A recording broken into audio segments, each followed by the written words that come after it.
Hello everyone, আসসালামু আলাইকুম। কেমন আছেন সবাই? আশা করি সবাই ভালো আছেন। তো গাইস, আমরা আজকে চলে আসছি নতুন আরেকটা ভিডিও নিয়ে। আজকের ভিডিওর মূল টপিক হচ্ছে যারা বোর্ডের সমস্যায় ভুগতেছেন, একনি সমস্যায় ভুগতেছেন, এদের জন্য ভালো একটা বেস্ট একটা ভিডিও আজকে হবে। আপনাদের জন্য ভালো একটা ক্রিম নিয়ে আমরা আজকে আলোচনা করব। সেটা হচ্ছে বেনক্সিক্লিন জেল।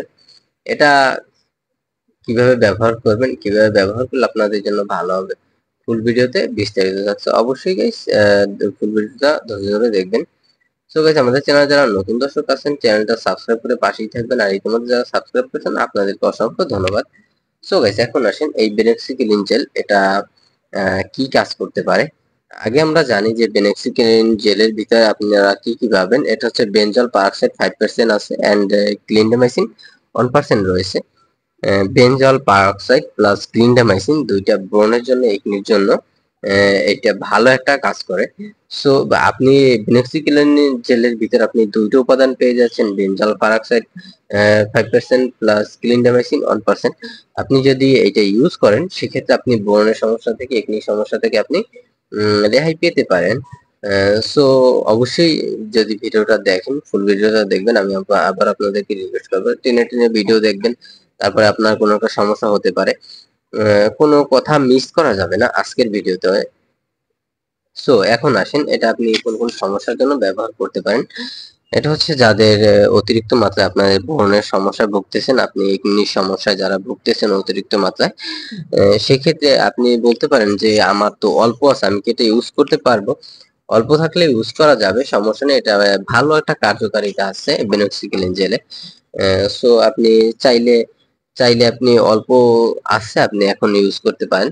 তবে ব্রণ না ওঠার যে সম্ভাবনাগুলো থাকে, আপনারা অবশ্যই সেগুলা, ব্রণ কিসের জন্য ওঠে অবশ্যই সেগুলা ইউটিউব ঘাটাঘাটি করে দেখে নিবেন।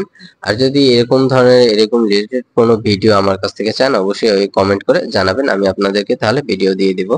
সো এখন আসেন এটা আপনি তো জানতে পারলেন যে এটা বেনজল পারঅক্সাইড 5% প্লাস ক্লিন্ডামাইসিন 1%। কি কি কাজে ব্যবহার করতে পারবেন? ব্রণের সমস্যার জন্য ব্যবহার করতে পারেন। আপনার অতিরিক্ত মাত্রায় যাদের দেখা যায় ব্রণ উঠে গেছে, গালে কালো কালো দাগ, মানে ব্রণ ওঠার কারণে আপনার মানে গালটা বিচ্ছিরি দেখা যাইতেছে, আপনার ফেসটা বিচ্ছিরি দেখা যাইতেছে, সেক্ষেত্রে আপনি এই বেনক্সিক্লিন জেলটা, বেনজল পারঅক্সাইড এবং ক্লিন্ডামাইসিন এটা ব্যবহার করতে পারেন। এটা হচ্ছে জেল টাইপের। এটা হচ্ছে আপনার ইউনিমেড ইউনিহেলথ কোম্পানির। আপনি এটা যে কোনো ফার্মেসিতে গেলেই কিনতে পারবেন, যে কোনো একটা ভালো একটা ফার্মেসিতে যেতে হবে। ছোটখাটো ফার্মেসিতে সচরাচর এই ক্রিমগুলো রাখে না। আর এটা তাপমাত্রা মেনটেন করতে হয়, সেটা হচ্ছে আপনি যখন ফার্মেসি থেকে কিনবেন অবশ্যই আপনি একটা জিনিস দেখে নেবেন, যেটা ফ্রিজে ছিল কিনে, ফ্রিজে নরমালে এটা রাখতে হয়। না রাখলে এটার কার্যকারিতা ঠিক থাকে না। অবশ্যই আপনি সচেতন নাগরিক হিসেবে আপনারা এইটা যাচাই বাছাই করে কিনে নেবেন। সো এখন আসেন এটা আপনি কিভাবে ব্যবহার করবেন। ব্যবহার করার নিয়ম হচ্ছে আপনি যে কোনো একটা মেডিকেটেড ফেস ওয়াশ দিয়ে আপনার ফেসটা ক্লিন করে নেবেন। ফেসটা ক্লিন করে নেওয়ার পরে তারপরে আপনি আপনার ফেসটাকে যে কোনো হালকা একটা নরম একটা গামছা দিয়ে হতে পারে, রুমাল দিয়ে হতে পারে, আপনি ফেসটাকে পরিষ্কার করে মানে শুকিয়ে নেবেন। শুকিয়ে নেওয়ার পরে তারপরে আপনি আক্রান্ত স্থানে বেনক্সিক্লিন জেলটা আপনার যতটুকু পরিমাণে লাগানো প্রয়োজন, আপনি আপনার আক্রান্ত স্থানের 1 থেকে 2 ইঞ্চি জায়গা পর্যন্ত এটা লাগিয়ে দিবেন। লাগিয়ে দেওয়ার পরে এটা লাগানোর উত্তম সময় হচ্ছে, আপনি এটা ব্যবহার উত্তম সময় হচ্ছে রাতে। রাতে যখন আপনারা ঘুমাইতে যাবেন তখনই এই বেনক্সিক্লিন জেলটা ইউজ করবেন। আমি আবারও বলতেছি, আপনারা যখন রাতে ঘুমাইতে যাবেন তখন এই বেনক্সিক্লিন জেলটি ইউজ করবেন। সেক্ষেত্রে আপনি একটা ভালো একটা রেজাল্ট পাবেন, কোনো ধরনের সাইড এফেক্ট আপনার সানস্ক্রিন ইউজ করতে হচ্ছে না।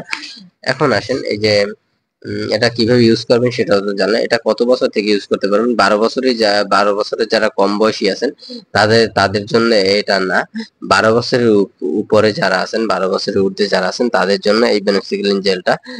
অবশ্যই ইউজ করানোর আগে আপনার বাচ্চাকে আপনি এটা, যদি যে সে 12 বছরের নিচে হয়, আপনারা যারা ইউজ করতে চান যদি 12 বছরের নিচে হয়, অবশ্যই তাকে একজন রেজিস্টার্ড ডক্টরের পরামর্শ নিয়ে তারপর ইউজ করতে হবে।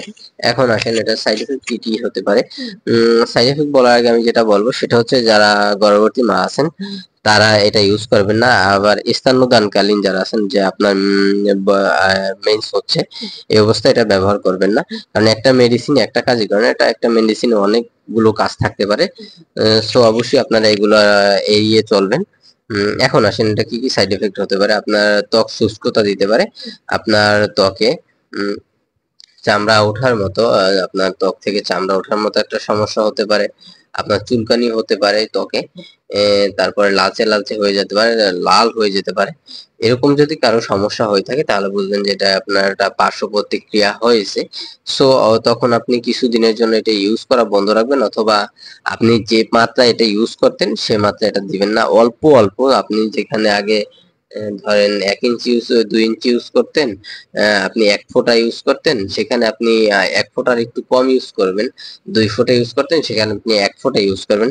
এভাবে করে আপনি এটা ইউজ করবেন। তারপরেও যদি ইউজ করার পরে যদি মনে করতেছেন যে আপনার সাইড ইফেক্ট হচ্ছে, সেক্ষেত্রে আপনি কিছুদিন বন্ধ রাখার পরে আবার এটা ইউজ করবেন। এটা আস্তে আস্তে আপনার ফেজে একটা জিনিস মনে দেখবেন অবশ্যই, সেটা হচ্ছে একটা জিনিস আপনার ফেজে মানিয়ে নিতেও অনেকটা সময় লাগবে। সো অবশ্যই যারা ফুল ভিডিওটা দেখছেন, মূল বিষয়টা বুঝতে পারছেন যে আসলে আপনি এটা ইউজ করলে কিভাবে আপনি উপকৃত হতে পারেন।